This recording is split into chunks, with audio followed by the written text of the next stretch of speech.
యెహోషువ గ్రంథం 1వ అధ్యాయం 6 నుంచి 9, 17 నుంచి 18. నిన్ను విడువను, నిన్ను ఎడబాయను, నిబ్బరము కలిగి ధైర్యముగా ఉండుము.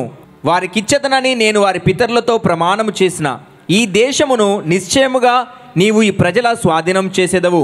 అయితే నీవు నిబ్బరము కలిగి జాగ్రత్త పడి బహుధైర్యంగా నుండి నా సేవకుడైన మోషే నీకు ఆజ్ఞాపించిన ధర్మశాస్త్రం అంతటి చొప్పున చేయవలెను.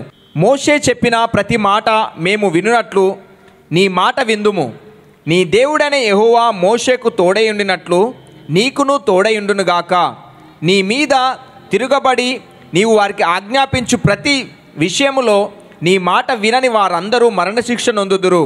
నీవు నిబ్బరం కలిగి ధైర్యం తెచ్చుకొనవలనని యెహోషువకు ఉత్తరమిచ్చెను. మోషే చనిపోయినాడు. 20 లక్షల ప్రజలని కానాను చేర్చాలి. భయం ఆందోళనతో యెహోషువ ఉండగానే దేవుడు యెహోషువకి ప్రత్యక్షమై అంటున్నాడు, యెహోషువ భయపడొద్దు నాన్న, నువ్వు నిబ్బరము కలిగి ధైర్యముగా ఉండు, నేను నీకు తోడుగా ఉండబోతున్నాను. కొన్నిసార్లు నిన్ను వెంబడిస్తున్న వారు అకస్మాత్తుగా నిన్ను విడిచిపెట్టేసి వెళ్ళిపోతారు.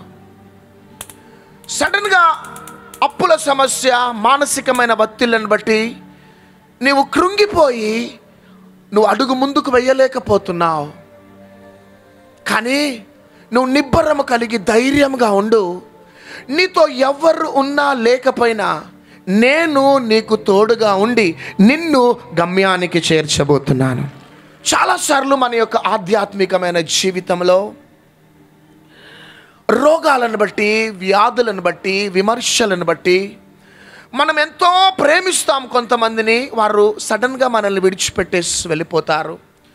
కొన్నిసార్లు వ్యాపారంలో నష్టాలు జరగటం, కొన్నిసార్లు కుటుంబాలలో ఆయా కలహాలు లెగటం, కొన్నిసార్లు భార్యాభర్తలకు మధ్యలో భేదాభిప్రాయాలతో విడిపోవటం, కొన్నిసార్లు ఈవెన్ సేవ పరిచర్యలో కూడా కొన్ని భయంకరమైన సంఘటనలు జరగగానే ఒక తెలియని భయము మనల్ని, మన కుటుంబాలని ఆవరిస్తుంది.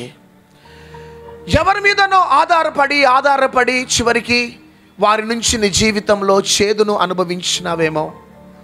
కానీ ఈరోజు ఎందుకు ఇక్కడికి నడిపించబడ్డావంట బిడ్డ? ప్రభు ఈ క్రొత్త సంవత్సరములు నీకు తోడుగా ఉండబోతున్నాడు. పర్వతములు తొలగినా, మెట్టలు తత్తరిలినా నా కృప నిన్ను విడిచిపోదు. నా సమాధాన సంబంధమైన నిబంధన నేను నీ నుండి తొలగనివ్వనని సైన్యములకు అధిపతియగు యెహోవా సెలవిచ్చుచున్నాడు. నువ్వు దైవజనుడు కావచ్చు, వ్యాపారవేత్తవు కావచ్చు, ఒక విశ్వాసివి కావచ్చు, ఒక స్టూడెంట్వి కావచ్చు, నువ్వు ఎవరివైనా కావచ్చు, ఈ వర్తమానం ద్వారా ధైర్యం తెచ్చుకో, కృంగిపోకు. అందుకని ఏలియా చూడండి, ఎన్నో అద్భుతాలు ఏలియా ద్వారా జరిగినాయి. కానీ ఒక లేడీ ఒక థ్రెటనింగ్ కాల్ ద్వారా ఆ బద్రీ వృక్షం క్రింద మరణాపేక్షతో కూర్చొని ఉన్నాడు. తండ్రి, ఇంతటితో చాలయా, నా ప్రాణాన్ని తీసుకో అని ఏడుస్తూ ఉన్నాడు. అప్పుడు పరలోకం నుంచి దేవుడు దేవదూతని పంపించి, ఏలియా నీ స్థలంలో నుంచి నువ్వు లే, ఎలైజా గెట్ అప్, నువ్వు లే నీ స్థలంలో నుంచే.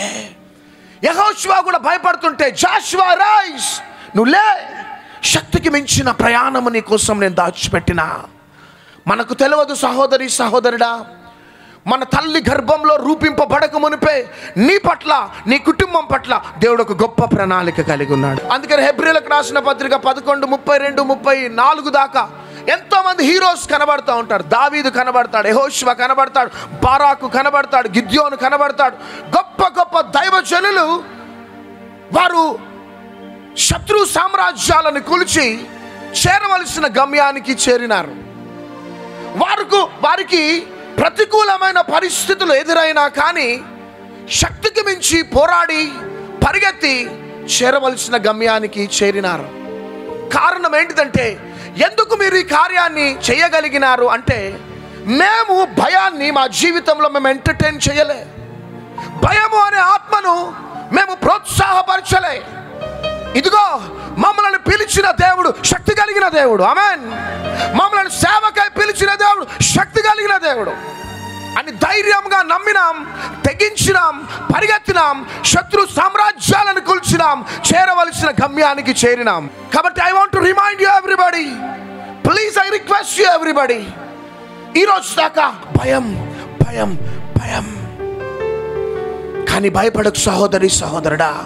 భయముతో వచ్చిన నీవు, ఆందోళనతో వచ్చిన నీవు ధైర్యముగా నీ గృహానికి నువ్వు వెళ్ళబోతున్నావు. ఎందుకు మనం భయపడొద్దు అంటే, నీవు సర్వశక్తి కలిగిన దేవుని బిడ్డవు. ఆమేన్.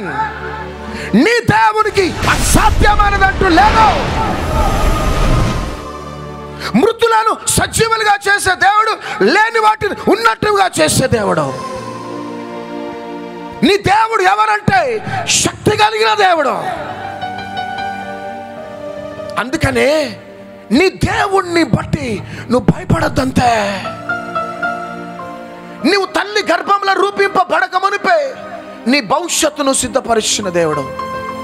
ఇర్మియాతో అంటున్నాడు, నీ తల్లి గర్భంలో రూపింపబడక మునిపే నేను నిన్ను ప్రతిష్ఠించి తిని ఇర్మియా, పెళ్ళగించుటకును, విరగొట్టుటకును, కట్టుటకును, నాటుటకును, పడద్రోయుటకును, నశింపచేయుటకును I have given my authority Jeremiah. నా అధికారాన్ని నేను నీకు ఇచ్చి ఉన్నాను. అందుకనే నీవు భయపడొద్దు. హల్లెలూయా. భయపడొద్దు సహోదరి సహోదరుడా. ఈ లోకంలో ఉన్నవారు భయపడతారు. They don't have that hope. వారికి నిరీక్షణ లేదు, వారికంటూ వాగ్దానాలు లేవు. భయపడతారా? గర్భఫలం లేదా? భయపడుతున్నావా? కానీ నీ దేవుడు నీకు ఇస్తున్న వాగ్దానం ఏంటిదంటే, గర్భఫలము నేనిచ్చు బహుమానము. అప్పులలో కూరుకుపోయి భయపడుతున్నావా? భయపడకు. నీతిమంతులు దయాళులై అప్పిచ్చెదరు గాని అప్పు చేయరని దేవుని వాక్యం సెలవిస్తుంది. తెలియని మానసికమైన ఒత్తిళ్లతో, పోరాటంతో భయం భయం భయం నేను వెంటాడుతున్నదా? ఆ చాతబడి ఏం చేస్తుందో, ఆ మాంత్రికుడు ఏం చేస్తాడో, ఆ రోగం ఏం చేస్తుందో, ఆ పరిస్థితులు ఏం చేస్తాయో, ఆ వ్యక్తి ఏం చేస్తాడో అని భయం భయం భయం. కానీ దేవుని వాగ్దానం ఏమని ఉన్నదంటే, నిన్ను ముట్టివాడు నా కనుగుడ్డును ముట్టినట్టే. నీకు వ్యతిరేకంగా ఏ ఆయుధం వర్ధిల్లదో, నీకు వ్యతిరేకంగా గుమికూడు వారు నీ పక్షపు వారు అవుతారు. That is the promise God has given us. ఈ లోకంలో ఉన్నవారు భయపడతారు. They don't have that promise. వాళ్ళకు వాగ్దానం లేదు. వాళ్ళతో ఉన్న దేవుడు లేడు. యుగ సమాప్తి వరకు సదాకాలం మీతో ఉన్న దేవుడను.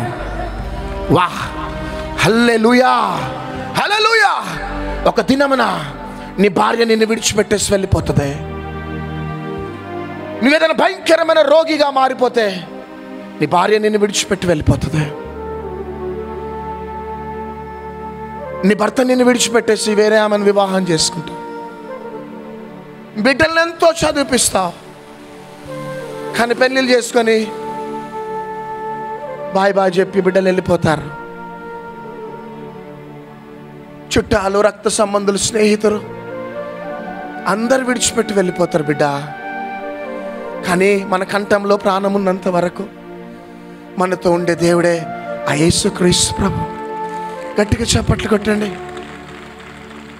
ఒక్కసారి నీ చెయ్యి పట్టుకున్నాడంటే మనమైన ఆయన చెయ్యి విడిచిపెట్టేస్తాం, కానీ ఆయన మనల్ని విడిచిపెట్టాడు. బిడ్డ, ధైర్యం తెచ్చుకో. ఒకవేళ నిన్ను ఒక జోకర్ లాగా చూస్తున్నారేమో, వెలివేయబడ్డావేమో, ప్లీజ్ ఐ రిక్వెస్ట్ యూ. అందరూ మన చెయ్యి విడిచిపెట్టేస్తారు. చివరికి మనతో ఉండేది ఎవరంటే ఆ యేసయ్య మాత్రమే ఉంటాడు. నువ్వు ఎవరివైనా కావచ్చు.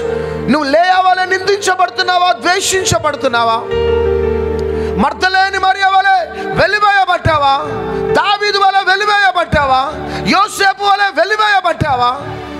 ఈ లోకంలో నిన్ను ప్రేమించేవారు లేరా? ఆదరించేవారు లేరా? ప్రోత్సాహపరిచేవారు లేరా? ఇక నా జీవితం ఇంతే అని ఏడ్చి ఏడ్చి అలసిపోయినావు. ఎన్ని వ్యాపారాలు ప్రారంభించిన వ్యాపారాలలో నష్టం నష్టం నష్టం అనుకుంటున్నావా?